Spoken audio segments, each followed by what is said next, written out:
Bendito Padre, te ruego que ese tiempo tomes el control total, Señor, y habla por mi boca, Señor, habla por medio de mí,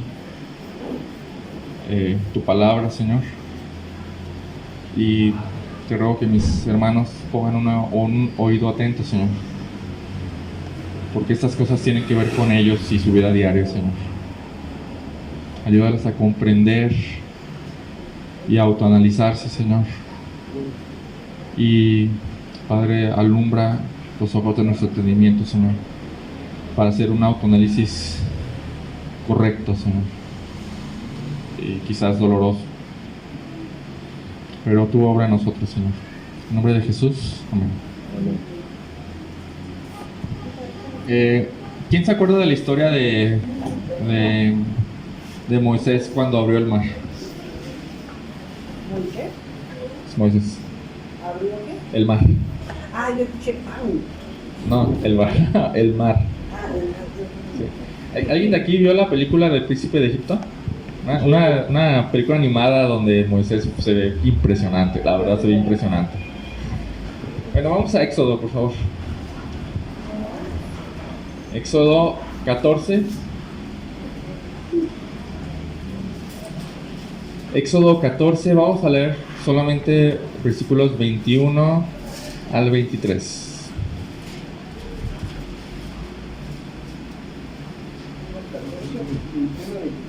Éxodo 14, 21 al 23. Dice, Moisés extendió su mano sobre el mar, y el Señor, por medio de un fuerte viento del este, que sopló toda la noche, hizo que el mar se retirara, y cambió el mar en tierra seca. Así quedaron divididas las aguas.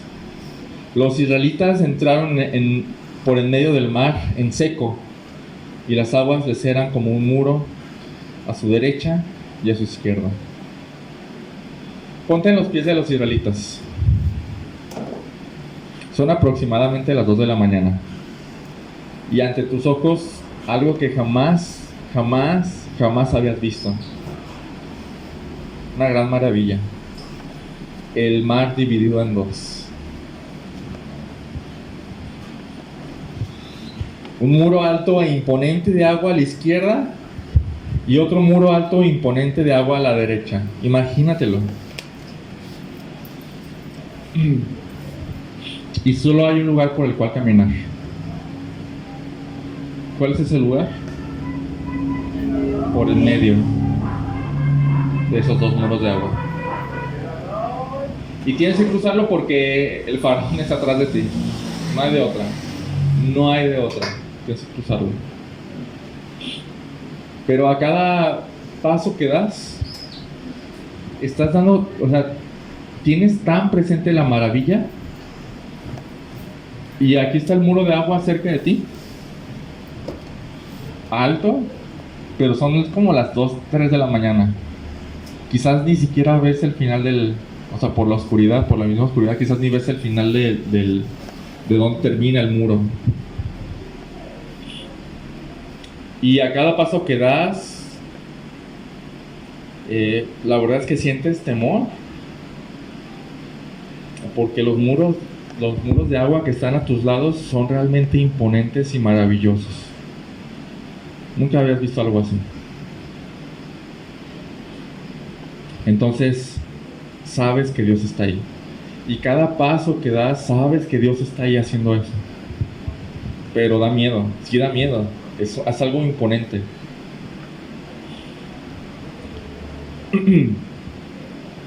Cada paso que das, lo das con ese temor reverencial de saber que esto es maravilloso.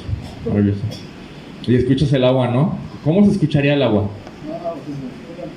Porque dice que por medio de un fuerte viento del este que sopló toda la noche, el agua y el viento y todo esto, quizás hay frío, no sé. Imagínense el lugar, imagínense estar ahí. ¿Cómo se escucha el agua retenida ahí? Quizás te tocó estar del lado derecho porque obviamente el muro fue ancho, el pasadizo fue ancho. porque estaban pasando alrededor de 2 millones de personas. Y te tocó estar casi al lado de cómo se escucha el agua. ¿Cómo sería tu caminar? ¿Te imaginas? Es como que quiero salir lo más pronto posible de aquí porque esto da miedo, de verdad da miedo. Y esa sensación no se va. Y estás caminando con temor y con cuidado. No sé si te animas a tocarlo porque no sabes que es algo inexplicable, ¿no? No sé si alguien se animaría a tocarlo, el agua.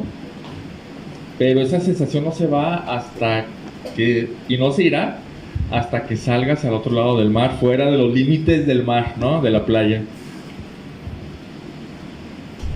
Y creo que esta es una figura muy conveniente para el día de hoy. Nosotros somos como uno de esos israelitas.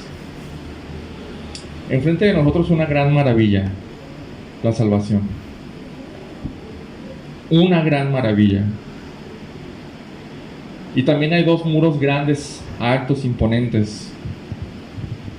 Por un lado, tenemos todo el capítulo 1 al 3, los primeros 3 capítulos que hablan de la grandeza de Dios y lo que hizo por nosotros, ¿no? Lo que se refleja en un llamado digno, un llamamiento digno, o sea, no te lo mereces y es demasiado alto, demasiado grande para entenderlo. Es demasiado grande para ti. Es demasiado glorioso para ti. Y por otro lado, lo que vimos la semana pasada, tenemos en nuestras manos su gloria, la gloria de Cristo. Y la responsabilidad de llevarla a todo el mundo por medio de mantenernos unidos entre nosotros.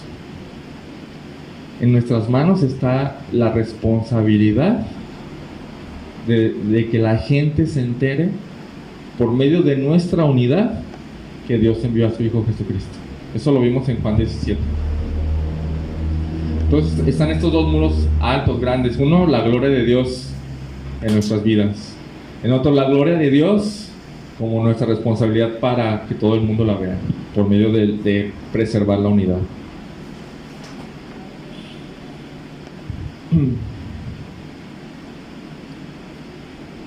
Entonces estos 2 grandes muros se levantan ante nosotros y nosotros somos los que somos creyentes en Cristo, estamos en ese pasadizo entre un muro y otro. Y ves uno de los muros y escuchas el agua retenida, ¿no? ¿Cómo se escucha? La gloria de Dios. O sea, escuchas eso como un murmullo. La gloria de Dios. Gloria de Dios acá, gloria de Dios acá. Y escuchas el otro y lo mismo.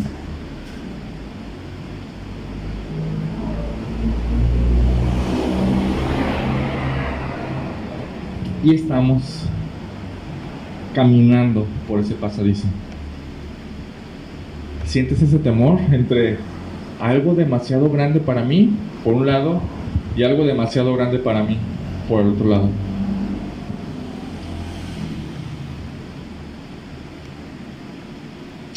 Pregunta: ¿cómo caminarías en medio de esos 2 impresionantes y temibles muros? ¿Cómo caminarías?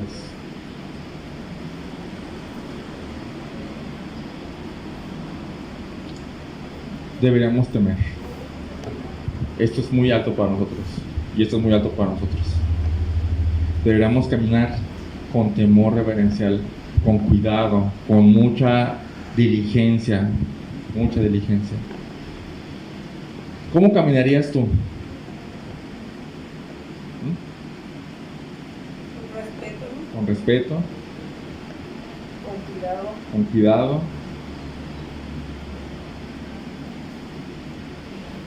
Efesios 4, 2 al 3, por favor.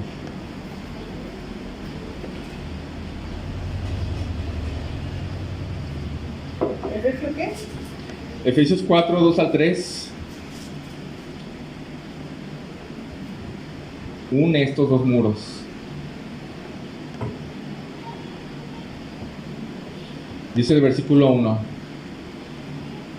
yo pues, preso en el Señor, les ruego que anden como es digno del llamamiento con el que fueron llamados. Ese es el primer muro. Y entonces dice, ¿cómo? Con toda humildad y mansedumbre, con paciencia, soportándose unos a otros en amor, esforzándose por preservar la unidad del Espíritu en el vínculo de la paz. Es el otro muro, el esfuerzo por preservar la unidad para la gloria de Dios. Y lo que lo une es lo que está en medio. Les ruego que anden con toda humildad y mansedumbre, con paciencia unos por otros, esforzándose por preservar la unidad en el vínculo de la paz. Este es el caminar digno de la gloria de Dios. Ese es el caminar adecuado para pasar por en medio de estos dos muros. ¿Cómo? Camina con toda humildad y mansedumbre. Camina con paciencia, soportando a los demás con amor. Así como te han tenido paciencia a ti, como te han soportado a ti con amor. Y camina esforzándote por preservar la unidad en la cual se te incluyó. Entonces, vamos a ver que es un todo. No podemos separar estos tres aspectos del caminar digno. Y hermano, por favor, cada que veamos una cualidad o un aspecto del caminar cristiano, pregúntate si esto te define a ti. ¿Ok? No pienses en nadie más, no pienses en el otro, piensa en ti. Porque este no es el camino de cristianos extraordinarios. ¿Ok? No es que haya pocos cristianos que también así. Más bien es el camino normal del creyente. Bien. Hoy nos vamos a dedicar a ver únicamente el primer aspecto, que habla de caminar con toda humildad y mansedumbre. Y quiero, antes de meterme en esas palabras, quiero recordar qué entendemos por caminar. Dice, les ruego que anden o caminen. Que vivan. Un estilo de vida. No esporádico. No es que de repente hago algo bueno. O de repente, no, es un estilo de vida. Es conducta diaria. Todo el tiempo. Si te preguntan,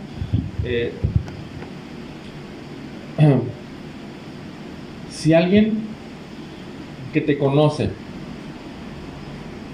le preguntan, alguien llega con alguien que te conoce, alguien que no te conoce llega con alguien que te conoce y le preguntan, oye, ¿cómo es él? ¿O cómo es ella? ¿Qué sería lo primero que dirían? No, es bien enojón. ¿Eso sería lo primero? O no, no, la verdad es, no confíes en él. ¿Eso sería lo primero? Ay, es honesto, es recto. Sí, sería lo primero, ¿sabes qué? Muy buena onda, ¿no? Y eso generalmente es lo que más nos describe, ¿no? Porque esa es la conducta diaria, es lo que se ve, el estilo de vida. No se puede esconder tu estilo de vida, no se puede esconder. Entonces, ¿cómo es este estilo de vida de humildad y de mansedumbre? ¿O cómo es tener esta conducta diariamente? ¿Qué opinan? ¿Cómo es eso? Dice, anda o camina con toda humildad y mansedumbre. Entonces, podríamos traducirlo en cómo es este estilo de vida de humildad y mansedumbre. O cómo es tener esta conducta diariamente de humildad y mansedumbre. ¿Cómo se lo imaginan?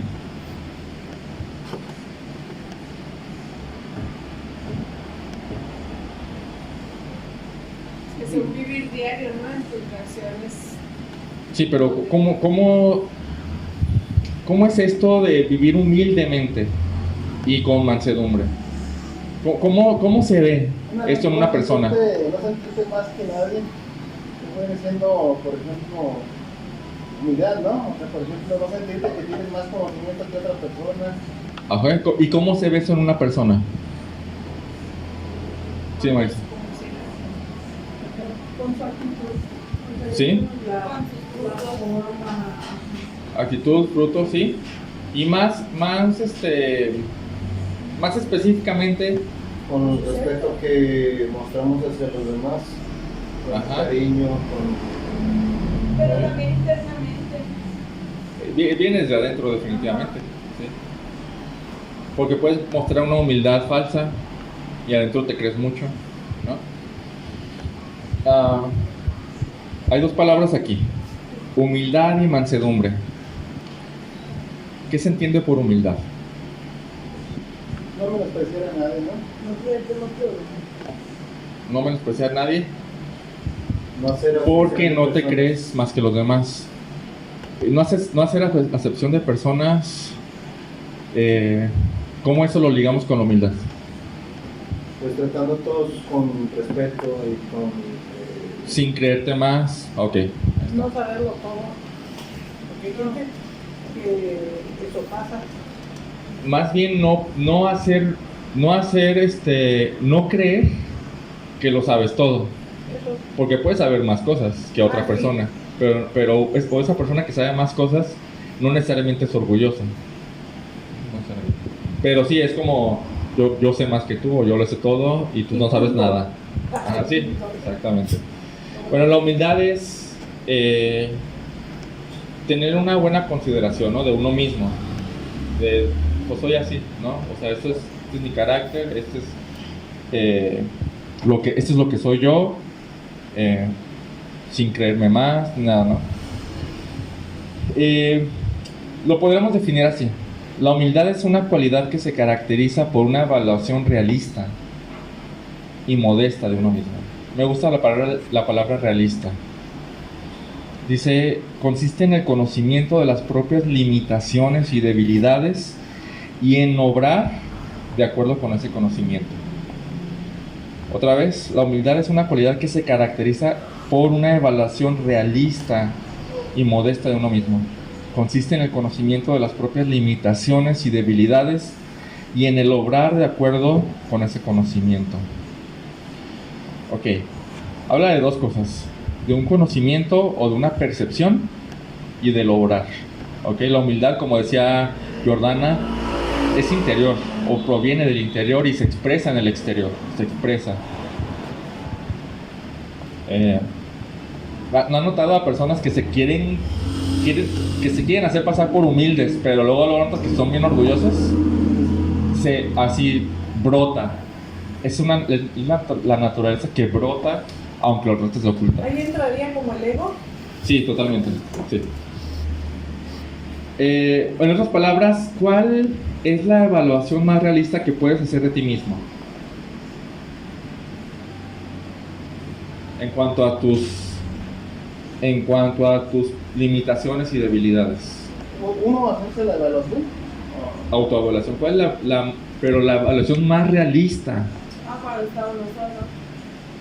No, cuando reaccionas cuando estés en una situación.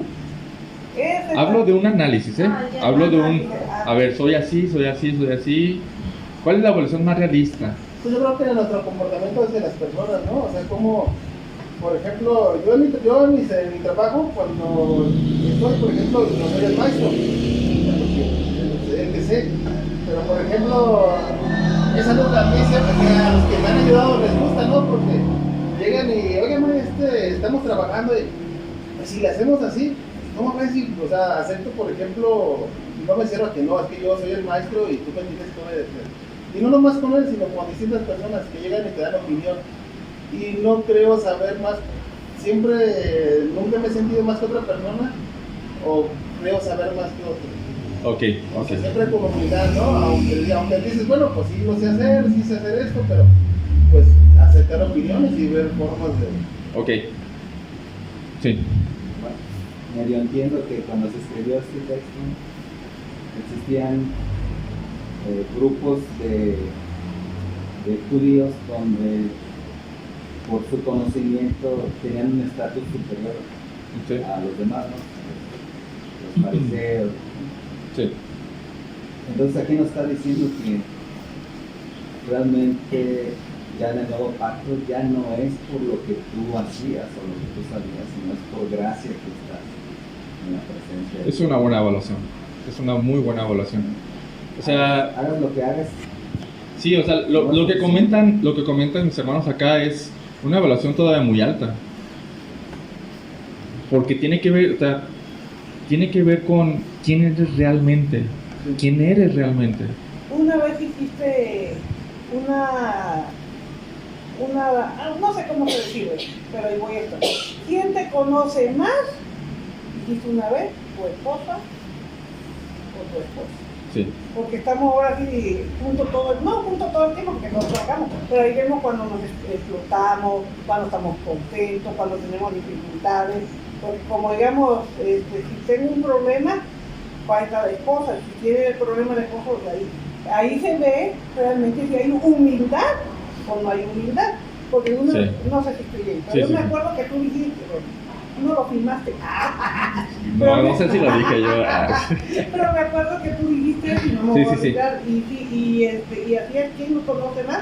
Sí, es Nuestros correcto. familiares, los que están Sí, sí, sí. Mi Cuando hijo, dices- mis hijos y mi esposa me conocen más. Aún así, la evaluación que haría Alexis de mí sería muy alta todavía. Muy alta. Muy alta. Y no quiere decir porque sea el marido perfecto, sino porque ella ve virtudes en mí. Algunas virtudes en mí. Pero esa no es la realidad. La realidad es más baja todavía. Porque hay alguien que nos conoce todavía mejor que mi esposa. Y aún que yo mismo. O sea, hay cosas que yo ni tengo en cuenta de mí mismo. Pero Dios conoce perfectamente. Ahora, a eso súmale que yo tengo pecado y la percepción de mí mismo va a estar distorsionada. Y por mi pecado generalmente va a estar más alta. Voy a decir, ay, no soy tan malo. ¿Sí o no? Pero esa no es la realidad. Esa no es la realidad. Estamos hablando de una evaluación realista de quién soy yo. ¿Y quién más, sino Dios, puede dar una evaluación realista? Creo que es el único que puede hacer, porque no tiene pecado. Vamos a Efesios 2, 1, 8. Yo creo que aquí encontramos una muy buena evaluación realista de mí y de ustedes. Efesios 2, 1 al 8.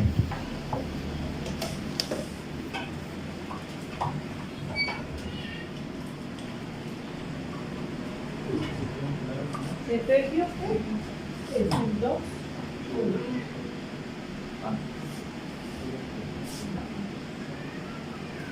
Efesios 2, 1 al 8 dice: Y Él les dio vida a ustedes, ¿que qué? Que ustedes estaban muertos en delitos y pecados. Eso es algo muy bajo, muy bajo. En los cuales anduvieron en otro tiempo según la corriente de este mundo, conforme al príncipe de la potestad del aire, o sea, según Satanás, el espíritu que ahora opera en los hijos de desobediencia. Entre ellos también nosotros, hablando de los propios judíos, también vivíamos en las pasiones de nuestra carne, satisfaciendo los deseos de la carne y de la mente, y éramos por naturaleza hijos de ira, lo mismo que los demás. O sea, todos estamos ahí. Esa es la evaluación de Dios de cada ser humano. Esa es la evaluación más realista de cada ser humano. Todos están allí abajo. Pero Dios, que es rico en misericordia por causa del gran amor con que nos amó, aun cuando estábamos muertos en nuestros delitos y pecados, nos dio vida juntamente con Cristo. Y hay un paréntesis, ¿no? ¿Saben qué? Por gracia sois salvados, ¿no? Y eso quiere decir, tú no hiciste nada, tú ni podías hacer nada. No podías. Estabas muerto. ¿Qué puede hacer? ¿Qué puede hacer un muerto? Nada. Si no es por Dios, no, yo permanecería ahí, tirado, con mi destino ya escrito, Dice, y con Él nos resucitó y con Él nos sentó en los lugares celestiales en Cristo Jesús, a fin de poder mostrar en los siglos venideros las sobreabundantes riquezas de su gracia por su bondad para con nosotros en Cristo Jesús. ¿Qué nos dio? Nos elevó al lugar de más honor en toda la creación junto a Cristo. Y dice de nuevo, por gracia ustedes han sido salvados por medio de la fe, lo cual no procede de ustedes. No procede de ustedes. No piensen ni por un momento que ustedes influyeron en algo, porque ustedes estaban muertos, pero se les dio gracia y se les salvó por pura gracia, como regalo de Dios. Esa es la evaluación. ¿Cuál es el punto aquí? ¿Cómo lo resumirías? ¿Cómo lo resumirías? La evaluación de Dios. Pues que sin Cristo seguiríamos siendo...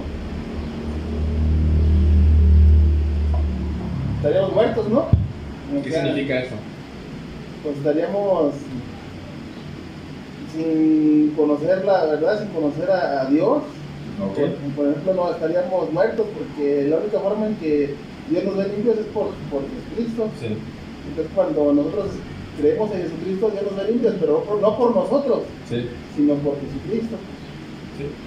Bueno, El punto es, si Él no hubiera hecho nada, yo no tendría ni una sola oportunidad. Ni una sola oportunidad. Ni una seguiríamos... sola. Iría derechito al infierno. Así es el punto. Ahí en Santas Cosas dice que es por gracia, ¿verdad? Pura gracia. Gracia de Dios. Pura gracia. Yo lo resumiría así. Soy un pecador salvado por pura gracia. Pura gracia. Yo no hice nada. O sea, incluso lo que creo tener yo, o lo que creí hacer yo, viene de la fe.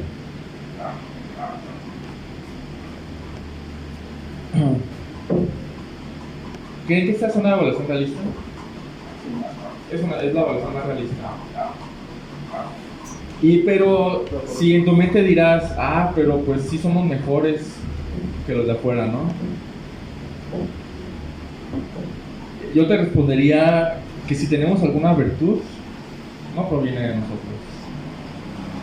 Dice Pablo, tenemos este tesoro en vasos de barro para que la extraordinaria grandeza del poder sea de Dios y no de nosotros. Y también Pablo dice de sí mismo, sí, he trabajado más que todos, aunque no soy yo, sino la gracia de Dios. Todo lo bueno que podemos hacer, sentir, pensar, proviene de Dios. Dice Santiago, amados hermanos, no se engañen. Interesantemente lo dice así, no se engañen. Toda buena dádiva y todo don perfecto viene de lo alto, desciende del Padre de las luces. Entonces, la humildad es autoevaluarnos con realidad. O sea, saber que soy pecador y que no tengo, y que cualquier virtud que pueda tener yo proviene de Él. Así, no soy bueno, pero si soy bueno viene de Él. Soy pecador, esa es la realidad, soy pecador, salvado, sí, salvado. Y sí, hago buenas obras, pero si hago buenas obras es por Él, nada más. Entonces, esa es la parte interna, esa es la parte de conocimiento, pero también hay una parte de acción, ¿no? ¿Cómo vas a llevar ese conocimiento de, si lo sabemos, ¿no? La verdad es que lo sabemos que somos pecadores salvados, ¿sí o no? ¿Sí? Lo sabemos. ¿Cómo transportamos ese conocimiento o esa percepción realista de nosotros hacia afuera? O sea, ¿cómo se lleva a cabo un estilo de vida humilde? O una conducta diaria humilde. ¿Cómo se lleva a cabo eso? Quiero proponer algunas áreas en las que se refleja la humildad o este vivir humilde. En primer lugar, creo que una muy buena definición de humildad la encontramos en Filipenses 2. Vamos allá, Filipenses 2. Filipenses 2, 3 y 4. ¿Quién quiere leerlo? 3 y 4. Sí. Nada hagáis por vanagloria. No, perdón. Es que me salté. Nada hagáis por contienda o por vanagloria. Antes bien, por humildad, estimando cada uno a los demás como superiores a él mismo. No mirando cada uno por lo suyo propio, sino cada cual también por lo de los otros. Fíjense, creo que lo dice muy bien Pablo, obviamente. Dice, nada hagáis por contienda o por vanagloria, antes bien, podríamos poner ahí las palabras, todo lo que hagan, todo lo que hagáis o todo lo que hagan, háganlo con humildad. Coma. Esa coma es importantísima, porque esa coma va a explicar, después lo que está después de esa coma va a explicar qué significa humildad. ¿Qué significa? Estimando cada uno a los demás como superiores a él mismo. Va contra todo nuestro orgullo, porque el orgullo es lo contrario, ¿sí o no? El orgullo es considerarnos superiores. Y aquí es, no, considérense inferiores.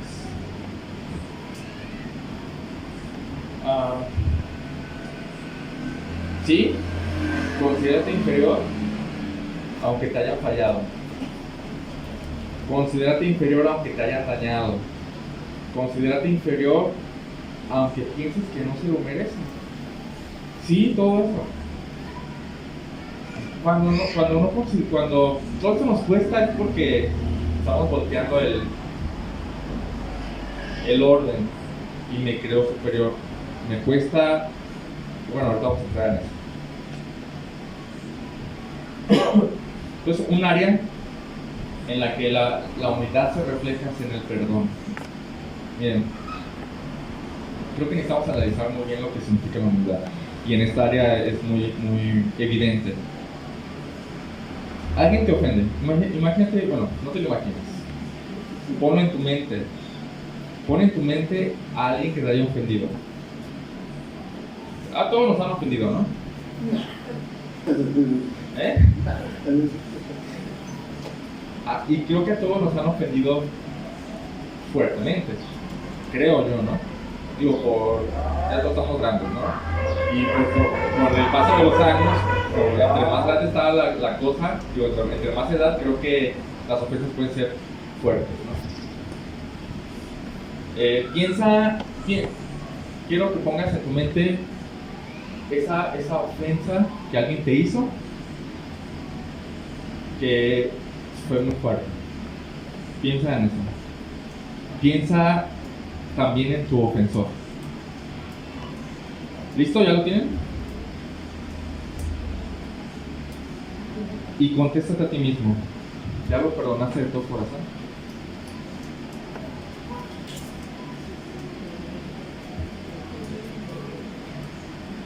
Y preguntas, ¿cómo sé si ya lo perdoné de todo corazón? Cuando surge el pensamiento de esa ofensa, ¿tienes resentimiento? Todavía hay algo ahí que... no. Eso es una señal de que no has perdonado de tu corazón. ¿Hay amargura todavía?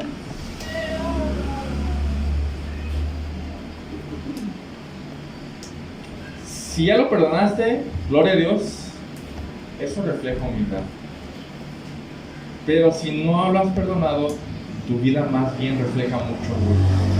Mucho orgullo. En una ocasión, platicando con una persona,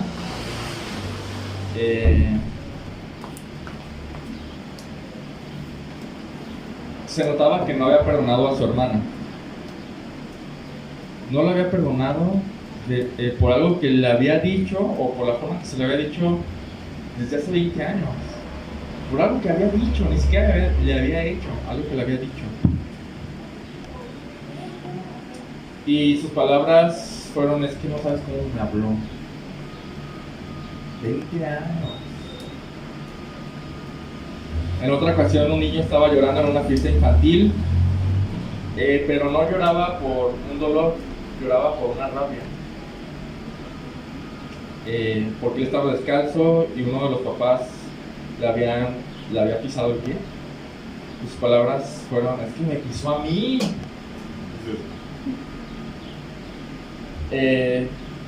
Para hablar así, ya sea en la primera situación o en la segunda, se necesita tener mucho orgullo. Porque atrás de esto es,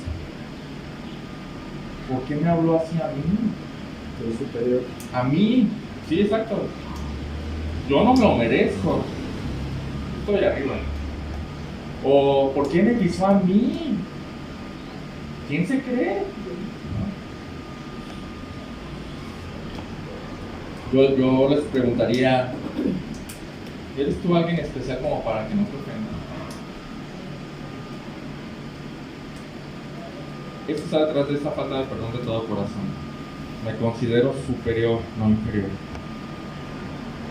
Vamos a ver un caso de mucho orgullo. Miren, vamos a Mateo 18, 21. Mateo 18, 21 a 35.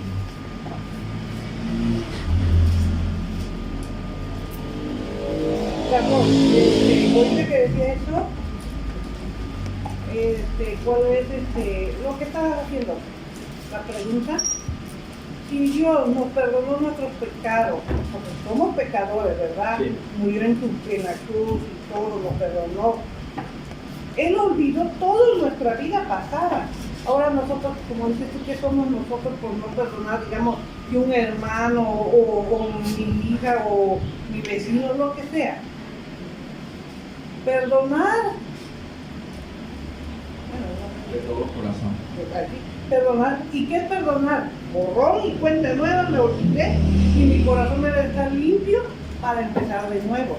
Pero si no perdonas de corazón y te acuerdas, ¿no?, que la vecina me que robó la escoba, es de mal corazón y esto, entonces eso no es de que salga del corazón. Bueno, que somos hijos de Dios nosotros, porque hay personas que en el mundo, pues, Estamos hablando de nosotros. de nosotros. Entonces, si nosotros perdonamos realmente de corazón, él no te vas a acordar de tu vida pasada, que si te pisé o no te pisé, te quité, me equivoqué. Con una mi prima que dice que diario le daba yo un vaso quebrado cuando yo le daba café, pero yo no se lo daba intencional y le dije, perdón prima, no me di cuenta.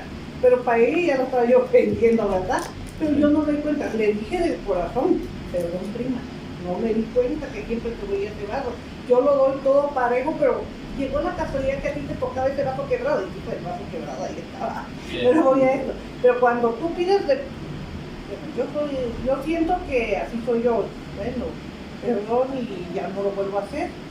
Pero voy a borrar esa situación y pedirle a Dios que me quite esos resentimientos, esas envidias, esos celos, esos corajes, porque todo eso es lo que te lleva a esa situación. Es correcto. Sí, sí. De hecho, es a donde vamos a entrar. ¿Mateo qué? Mateo 18, 21. Dice, entonces acercándose Pedro preguntó a Jesús, Señor, ¿cuántas veces pecará mi hermano contra mí que yo haya de perdonarlo? Y dice, hasta 7 veces, o sea, como que, ¿allá? Y Jesús dice, no te digo hasta 7 veces, te digo hasta 70 veces 7. Que lo que quiere decir no es un cálculo matemático, es, perdona. Por eso el reino de los cielos puede compararse a cierto rey que quiso ajustar cuentas con sus siervos. Y al comenzar a ajustarlas, le fue presentado uno que le debía 10,000 talentos. Bueno, en esta versión está la aclaración. Son 216 toneladas de plata. ¿Cómo llegó a esta deuda? ¿Quién sabe? Pero es una deuda impagable. Impagable. Pero él, no teniendo él con qué pagar, su señor ordenó que lo vendieran junto con su mujer e hijos y todo cuanto poseía, y así pagara la deuda. Entonces el siervo cayó postrado ante él diciendo: tenga paciencia conmigo y se lo pagaré. Y el señor de aquel siervo tuvo misericordia, lo soltó y le perdonó la deuda. ¿Ok? 34 toneladas. ¿Perdón? 34 toneladas. 216 toneladas. Ah, 216. Entonces, al salir aquel siervo, encontró uno de sus consiervos, o sea, uno igual a él, eso es lo que significa igual a él, que le debía 100 denarios, o sea, 100 días de sueldo, ¿no?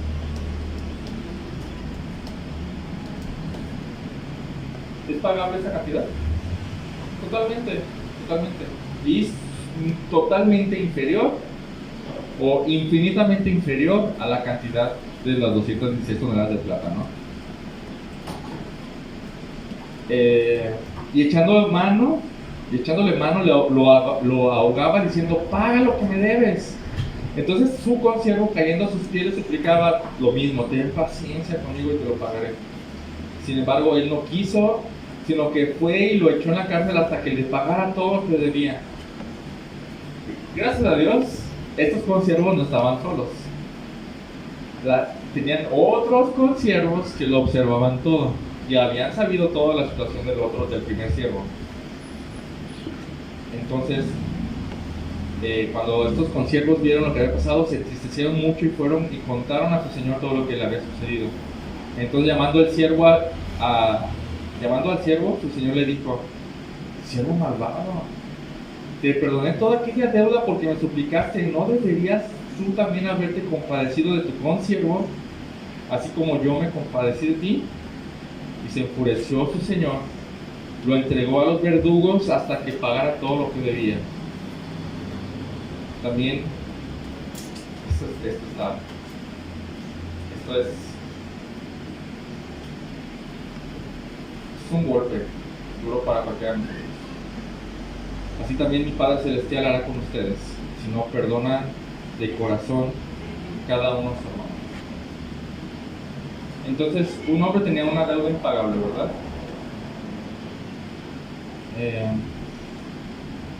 Después se topó y se le perdonó. Después se topó con alguien que le debía una deuda mucho menor y que le debía le robó también, así como él le robó a su señor, pero él no lo perdonó. ¿Por qué esta persona no lo perdonó? Pero orgulloso. ¿Sí? No estaba en la realidad de su condición. Su autoevaluación había sido incorrecta. Totalmente. ¿Cuál hubiera sido una evaluación realista de él mismo? Pues si me perdonó mi señor, yo te perdono a ti. No estoy en la cárcel, no se me vendió ni a mí ni a mis hijos por pura gracia. Le debía. Wow. Y llega esta persona y eso refleja su autoevaluación. Yo estoy acá. Y obviamente, si dice Proverbios, el que es deudor es esclavo del que le debe, ¿no? Siempre. Entonces sí se considera como superior, ¿no?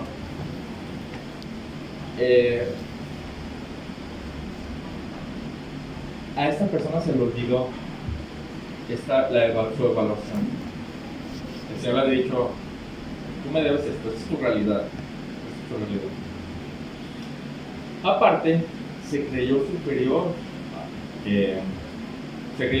que su consiervo, pero aparte se creyó superior a su señor, porque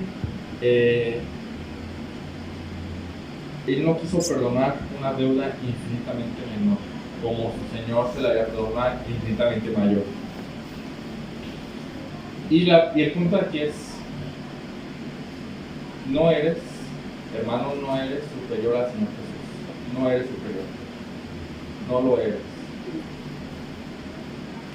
Él realmente es superior y a Él no se le debe ofender.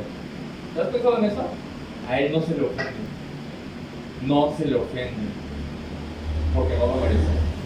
Él no merece ofensas. Pero lo ofendemos, ¿no? Él no se merece. Él está en un rango de dignidad que cualquier ofensa.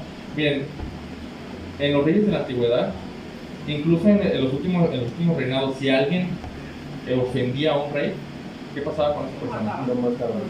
Así. En el libro de Esdras, o Nehemías, no me acuerdo, uno de esos dos libros, creo que Esdras, no, Nehemías. Nehemías era esclavo del rey y estaba triste ante la mirada del rey. Estar triste ante la mirada del rey era causa de muerte. Entonces cuando el rey le pregunta, oye, ¿por qué estás triste? Dice, tuvo miedo. No podías estar de ninguna manera mal con el rey, mucho menos una ofensa. A Jesús no se le ofende. No se le ofende, pero lo ofendemos. Y Él perdona superficialmente, Él perdona de corazón, todo el tiempo. ¿Sueles perdonar de todo corazón, hermano? Gloria a Dios, si puedes hacerlo. Eso refleja un camino humilde. Pero, hermano, ¿te cuesta perdonar de corazón? De corazón. Tienes que saberlo, tienes mucho orgullo. Y ese no es el camino digno de Cristo. No es el estilo de vida que refleja la gloria de Dios. Otro aspecto de la humildad, aparte del perdón, es la gratitud. Y te voy a preguntar una cosa. ¿Tú te ganaste la salvación? Más bien, ¿qué merecías? ¿Y qué mereces todavía? Ya los vi dudar. ¿Qué mereces todavía? El infierno. ¿Por qué? Porque somos pecadores. Eso es lo que merecemos y merecemos. ¿Sí? Que la fidelidad de Dios sea constante es otra cosa. Pero merecíamos y merecemos el infierno por nuestro pecado. Estando fuera del infierno, hermano, todo es gracia. Ya sea que estés enfermo o no, es gracia. Ya sea que tengas poquito o mucho, es gracia. Ya sea que tengas problemas o no, es gracia. ¿Por qué? Porque no estamos en el infierno. No, Dios no nos odia. Dios nos ama. Dios no va a estar airado con nosotros. Dios no está enojado con nosotros ya. Es gracia. Gracia. Un regalo que no mereces. Todo es un regalo que no mereces, hermano. Todo lo que puedas pensar. Piensa en cualquier cosa, piénselo. Todo es un regalo de Dios. Todo. Por algo dice, dar gracias por todo, ¿no? Que todo incluye lo bueno y lo malo.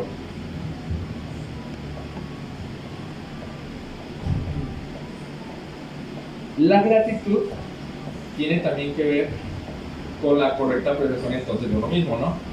Si mi percepción es de que, bueno, pues es que yo también, o sea, Dios me ayuda, pero yo también hago, y yo tengo lo que tengo por mí, por mi esfuerzo, yo tengo lo que tengo porque soy mejor que alguien, yo tengo lo que tengo, o yo soy lo que soy porque yo me esforcé más. No, creo que no te estás autoevaluando correctamente. Creo que el pecado está rodando por ahí y te está haciendo pensar que eres superior que los demás. No. La gratitud tiene que ver con la correcta apreciación, que ya vimos cuál es la apreciación de Dios, la correcta apreciación. No te mereces nada. Si nos da algo, ya es gracia, pura gracia. Entonces,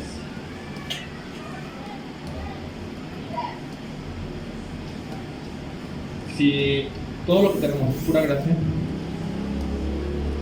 si disfrutamos, porque realmente si disfrutamos la vida, pura gracia, entonces lo normal, lo natural de ver tanta gracia en nosotros se va a ver reflejado en una actitud de gratitud rebosante, súper alegre, súper. Primera Tesalonicenses 5:16, creo que se lo saben, dice: estad siempre gozosos, orad sin cesar y den gracias en todo. Den gracias en todo, porque esa es la voluntad de Dios para con nosotros en Cristo Jesús. Aquí se acompáñenme, Colosenses 2, 6 al 7. ¿Dos qué pasó? Colosenses 2, 6 al 7.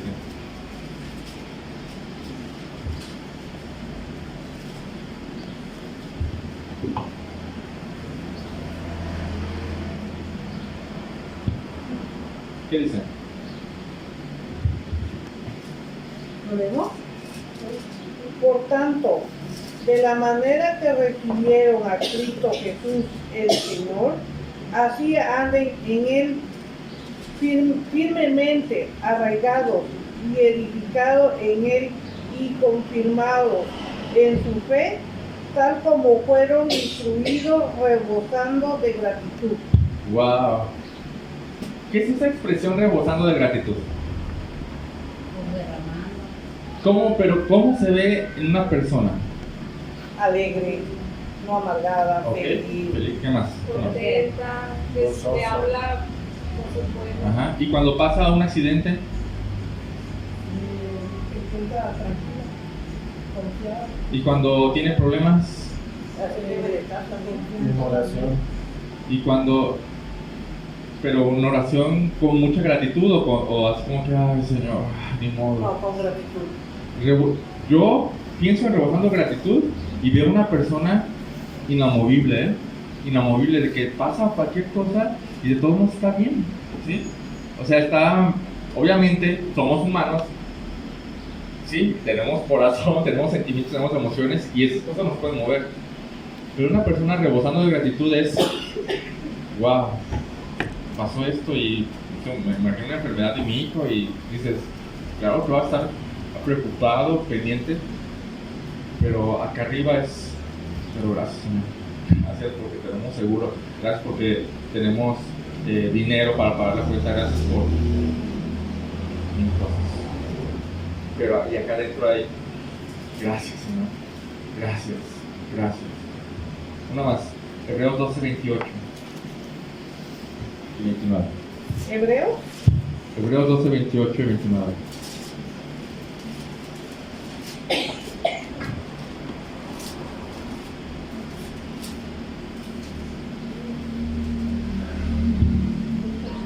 ¿Ya lo tienen? ¿Quién lo quiere leer? Hebreos 12, 28 y 29. Así que recibiendo nosotros un reino inconmovible, Pausa. Fíjense bien lo que recibimos. Entre tantas cosas que ya hemos visto en Efesios 1 a 3. Pero aquí está mencionando una cosa interesante. Un reino inconmovible. ¿Qué significa eso? Es estable. Que no se va a destruir jamás, que no va a cambiar. Va a ser un reino eterno. ¿Cómo es ese reino eterno? Ni nos lo podemos imaginar. No podemos, es demasiado glorioso para nuestra imaginación. Pero les voy a decir que el momento que estemos allá, vamos a estar más que asombrados. Más, o sea, nuestro corazón va a estar explotando de emoción. Se nos dio eso.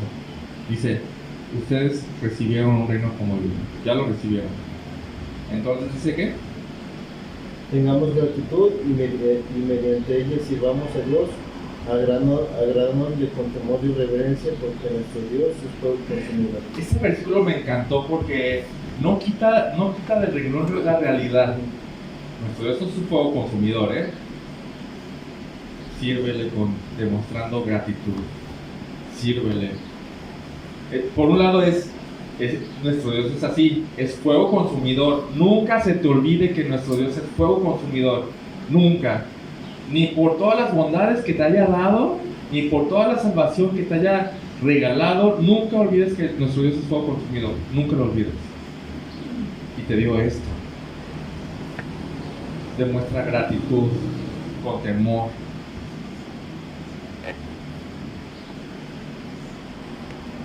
Entonces la queja es demasiado orgullo.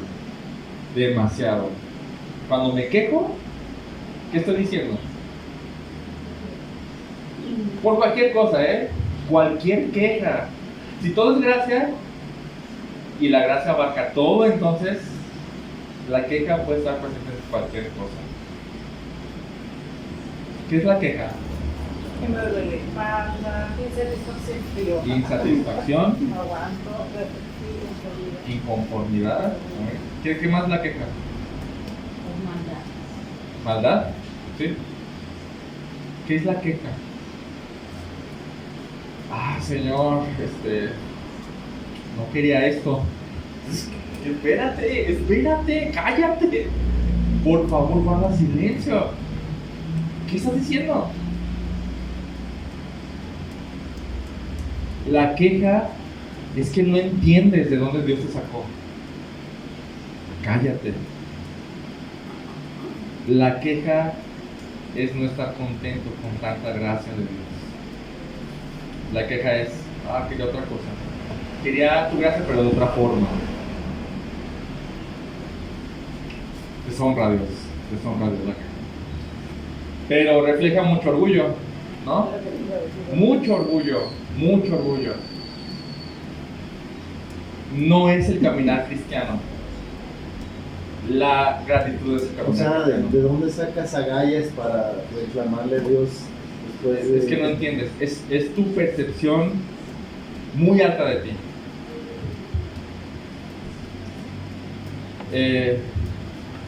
Una tercera, un tercer aspecto donde se refleja la humildad es en el servir a los demás. Solo un texto. Vamos de regreso a Filipenses 2, por favor.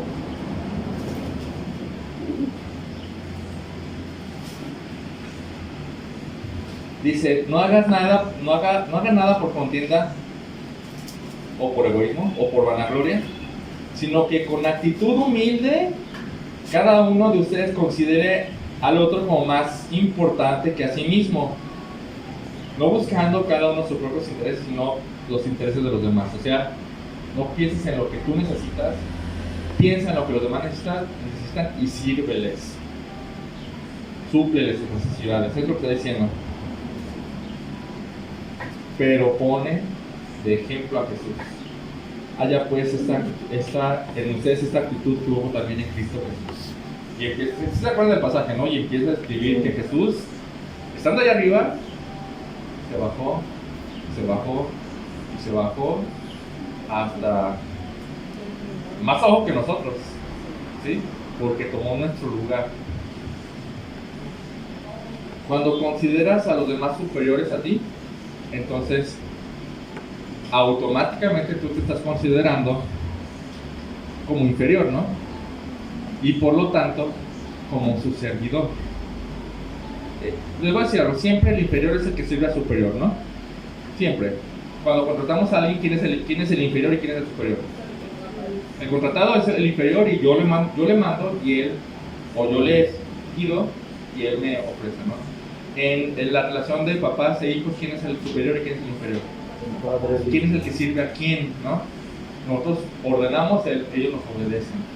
En el gobierno, en tantos niveles de puestos, ¿quiénes sirven a quién? Los inferiores siempre sirven a los superiores. Es normal, natural. El inferior sirve al superior. Jesús también dijo, ustedes ven que acá los superiores buscan ser servidos, ¿no? Pero no es así con ustedes, más bien el mayor, al revés, considérense, ¿no? Cambien los papeles. El mayor que ustedes hagan como el menor y el que dirige como el que sirve. Y aquí está la verdad que les estoy diciendo. ¿Cuál es el mayor? El que se sienta a la mesa. No. ¿Cuál es el mayor? ¿El que se sienta a la mesa o el que sirve? Dice, no es el que se sienta a la mesa el mayor. es lo obvio, ¿sí?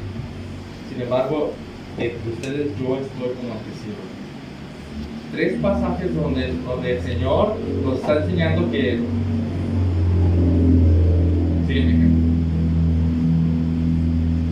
Sí, Jesús siendo el mayor nos sirvió, dejando su comodidad y su gloria y su vida. Nosotros siendo menores entre nosotros, ¿cómo vamos a demostrar humildad? Si no me preocupo por las necesidades de los demás y quiero que más bien me suplen mis necesidades, que es lo que generalmente pasa, tenemos mucho orgullo, siempre pensando en mis necesidades, lo que yo, mucho orgullo. Bueno, aparte del perdón de todo corazón, la gratitud en todo y el servicio a los demás, otra cosa que refleja la humildad es la mansedumbre, como dice en Efesios 4:2, dice con toda humildad y mansedumbre. Hay un versículo que ahorita lo estoy buscando, pero no lo encuentro, que dice que vino a Jesucristo a servir, no vino a que le sirvieran. Sí. Pero no me acuerdo qué versículo. Creo que está en Pablo, pero no me acuerdo. Sí, esa es la idea. Entonces, mansedumbre. Estas 2 palabras, manso y humilde, están muy ligadas. A veces parecen ser como sinónimos. Mateo 11:29, donde dice: llevad mi yugo sobre ustedes, aprended de mí, que soy manso y humilde. Están ligadas, de hecho, están tan ligadas que algunas traducciones traducen a veces la misma palabra como manso y a veces como humilde. Por ejemplo, ahí vamos, este versículo se me hace importante. Números 12:3. Números 12:3.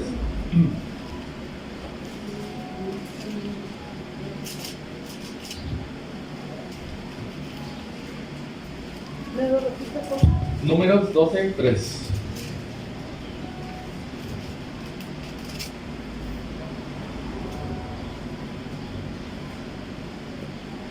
¿Qué dice? ¿Dijiste Mateo? No, números. Números Ah. 12:3. ¿Quién lo tiene? Ahora bien, Moisés era muy humilde, más que cualquier otra persona en la tierra. ¿Quién tiene otra versión? Manso. Ahí está. O sea, este es un versículo súper interesante, súper. Porque no vemos a Moisés como que agacha la cabeza siempre, no vemos a Moisés como alguien intranquilo. No lo vemos así, ¿verdad? Moisés es impetuoso como Pablo, o sea, tiene mucha fuerza, pero dice, esa es la evaluación de Dios de Moisés. No hay gente más humilde que él. Ahora, bueno, manso. ¿Qué significa la mansedumbre? ¿Qué significa? ¿Qué entienden por mansedumbre? O alguien manso. ¿Qué se entiende? Pues como un caballo, ¿no? Que ya es manso, que se deja guiar. Okay. Y eso no le quita su fuerza, el caballo sigue siendo igual de fuerte, pero ahora está controlado. Bueno, porque control, disposición, se puede decir, no, apacibilidad, amabilidad, a veces se traduce por amabilidad la mansedumbre. Así la palabra también está ahí. ¿Qué más se entiende por mansedumbre? ¿Cómo? Vamos a imaginar a una persona aquí y les voy a decir, ¿saben que esta persona es mansa? ¿Cómo actúa esta persona? Templada. Aunque le quieres pelear, no pelean. ¿Ok? ¿Sí? ¿Qué más?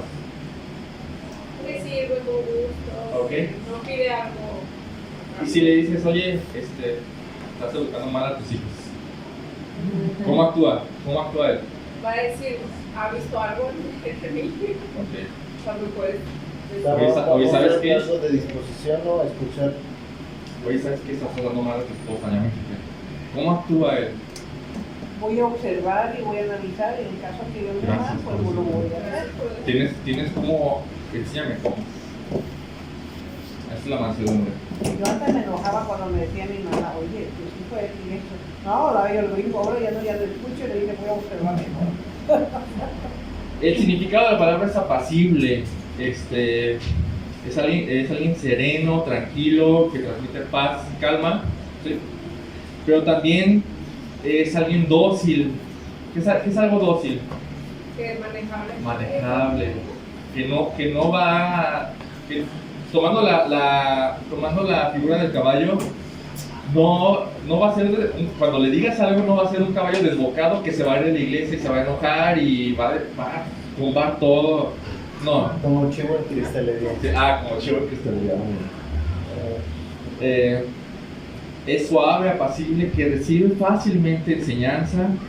Y bueno, esta es una definición. Describe a una persona que es fácil de manejar, dirigir o enseñar debido a su disposición obediente y receptiva. Alguien dócil tiende a aceptar instrucciones y seguirlas sin resistencia ni rebeldía. Eso es mansedumbre. Entonces el cristiano debe ser dócil, debe ser manso. No debe ser como un caballo ¿se bien despotricado? Que lanza patadas por todos lados cuando le dicen algo. ¿No les ha pasado? Entonces, una pregunta. Por ejemplo, cuando dice uno es que dices que uno quiere ser un cristiano pero no se puede, cuando te hacen hablar, eso no es ser manso, ¿no? Sí, exacto. Muy buena ilustración, exacto. Eso no, obviamente no. Ser manso es ¿por qué me hiciste enojar? ¿Por qué me enojé? En primer lugar, o sea, me enojaste por lo que me dijiste, que si es verdad, que si no es verdad, que hay muchas razones, pero el cristiano es manso y eso es como que ni siquiera se enoja cuando lo ofende, porque es como, ¿por qué? ¿Qué soy yo para que no me ofenda, no? Lo que hablamos hace rato. Pero ¿Quién soy yo? si ofenden a nuestra familia, a Pues nuestros hijos. eso es otra. Hay muchas vertientes, sí. Pero digamos en la familia, digamos, mi familia es muy, mi mamá así nos traía.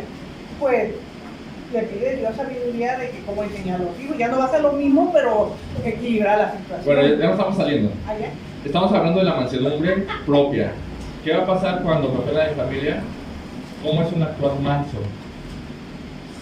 Pues enseñar a nuestros hijos que también llegues a ellos para que no. Ahí está. O simplemente, amigo, no los conoces. De cualquier manera, sin pelear, pelear no es manso. Y si es cierto, también reconocer. Sí. Miren, ¿no les ha pasado? Ya casi todos llevamos ya mucho tiempo en el cristianismo, ¿no? ¿No les ha pasado que ven a un hermano que está actuando mal y sienten el impulso de decirles, oye, ¿sabes qué? Estás haciendo esto mal? Pero te detienes por temor a que lo vaya a tomar mal, porque lo conocemos que es enojón, porque lo conocemos de que lo va a tomar mal y que a lo mejor se va de la iglesia. Ahora piensa si tú eres ese hermano. Un hermano te podría decir algo y lo vas a tomar con mansedumbre, o piensan que ¿cómo lo tomaría yo si me dicen, oye, pues estás con mal tu esposa? O no lo estás haciendo bien en esto, ¿no? ¿Cómo lo tomarías?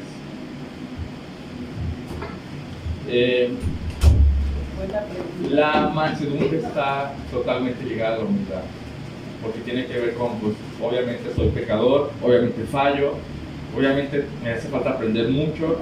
Cualquier cosa que me digas, la voy a recibir bien, o sea, para mi enseñanza, para mi instrucción, ¿verdad? No tengo por qué enojarme, ¿no?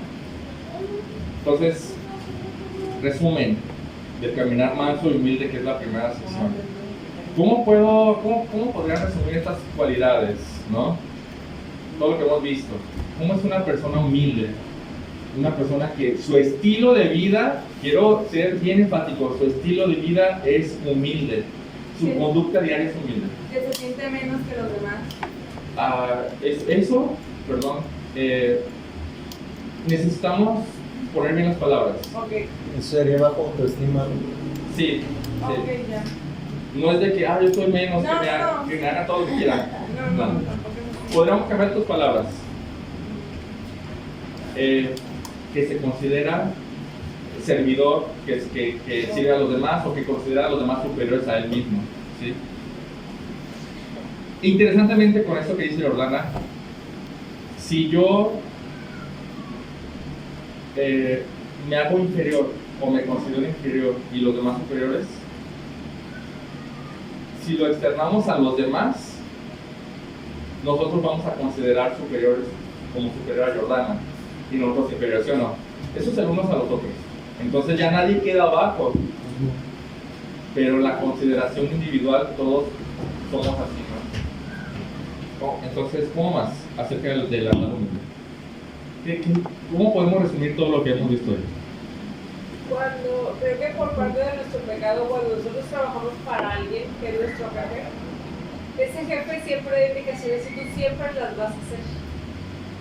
Siempre, o sea, porque depende tu sueldo, depende tu estabilidad, depende. Pero en Cristo es hacerlo de corazón.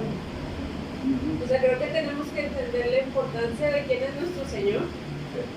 Valorarlo. De su gracia, valorar y recordar su gracia. Y entonces, como a un jefe que sí vemos que nos sometemos a fuerza, por tener autoridad, hacerlo voluntariamente a nuestro Señor, haciendo todo lo que es la humildad y la mansedumbre y sintiéndonos unos a otros.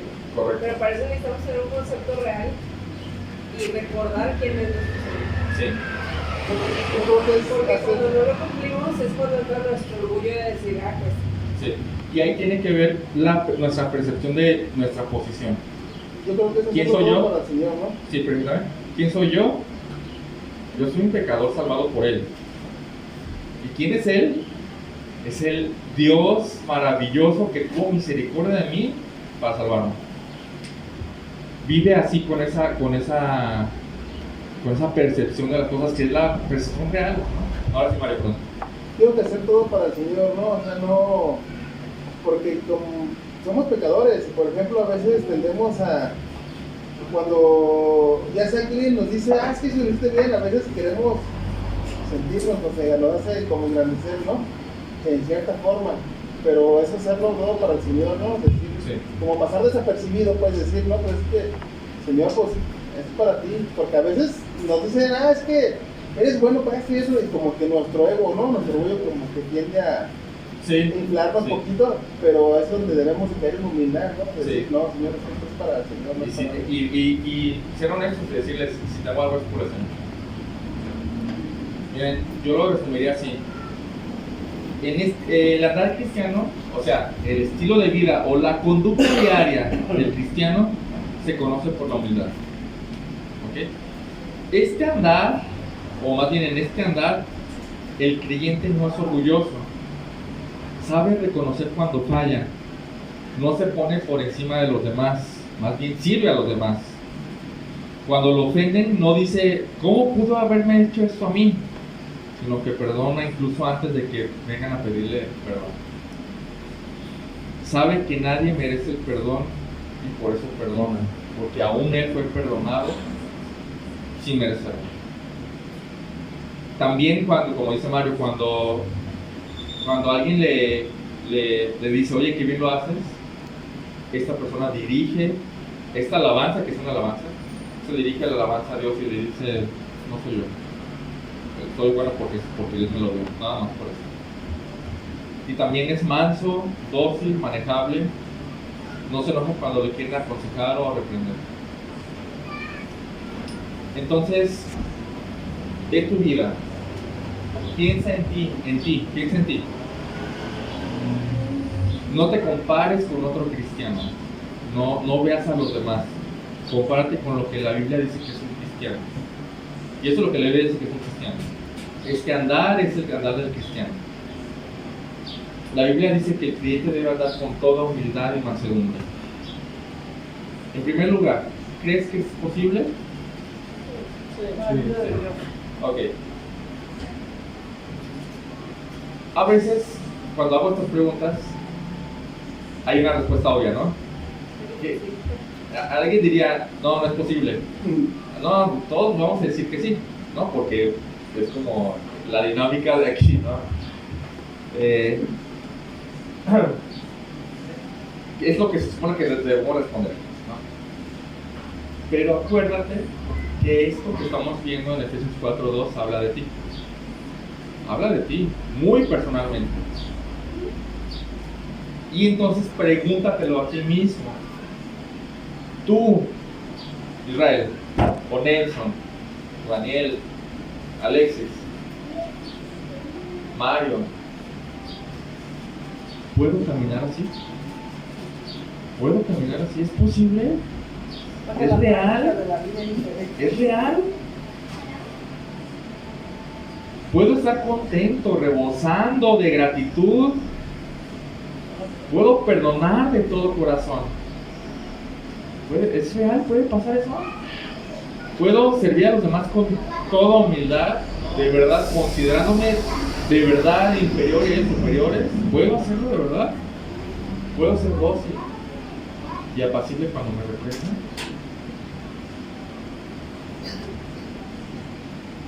¿Qué respondería? Ya se los puse más difícil, porque estoy hablando de ti, no de alguien más. Estoy hablando de ti. Pero debes saber esto. En la cruz, Cristo compró este camino. Lo compró.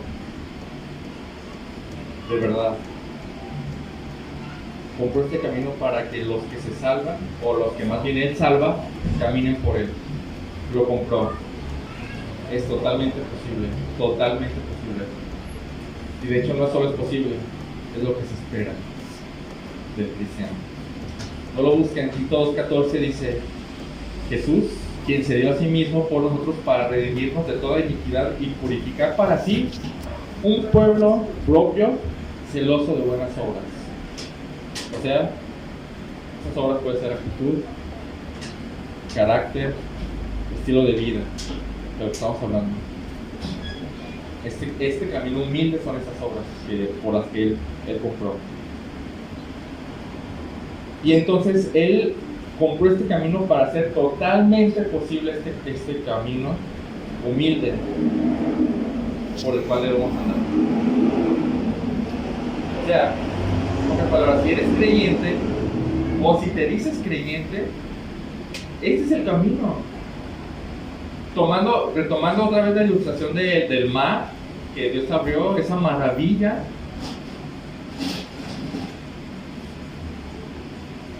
Este es el camino que está entre esos dos muros altos. No hay otro lugar por el cual Dios mandó a pasar a los israelitas. ¿Verdad que no? Él dijo: van a pasar por el mar. Y pasaron por el mar. Nadie agarró una balsa, ¿verdad que no? Y se fue por arriba.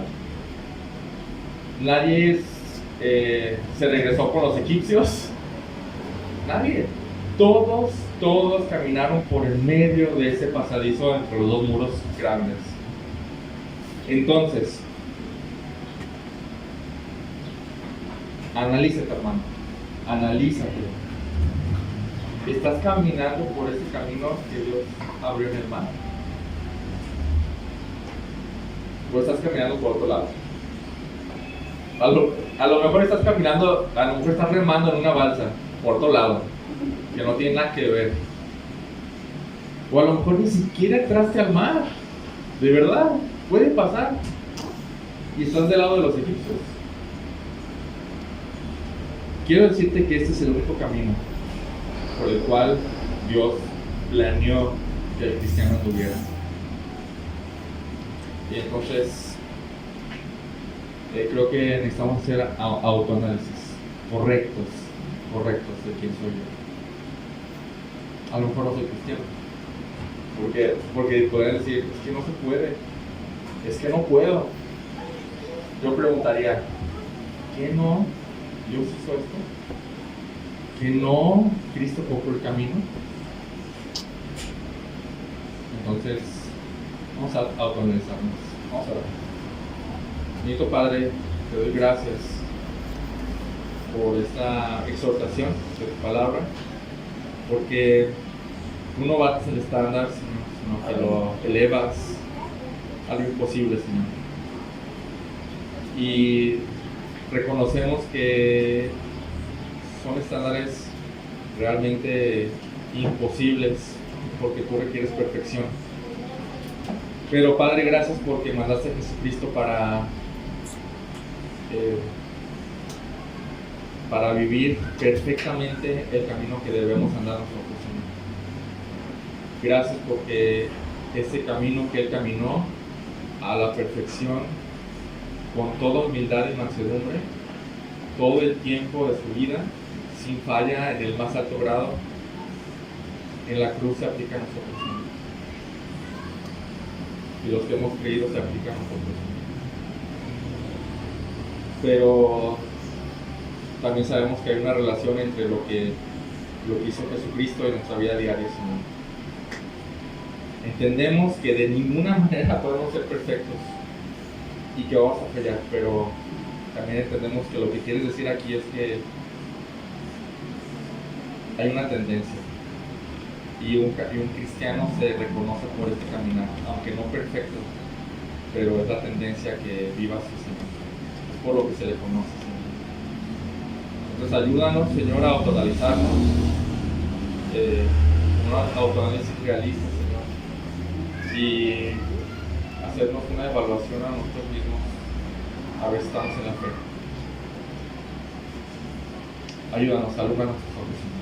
En nombre de Jesús. Amén.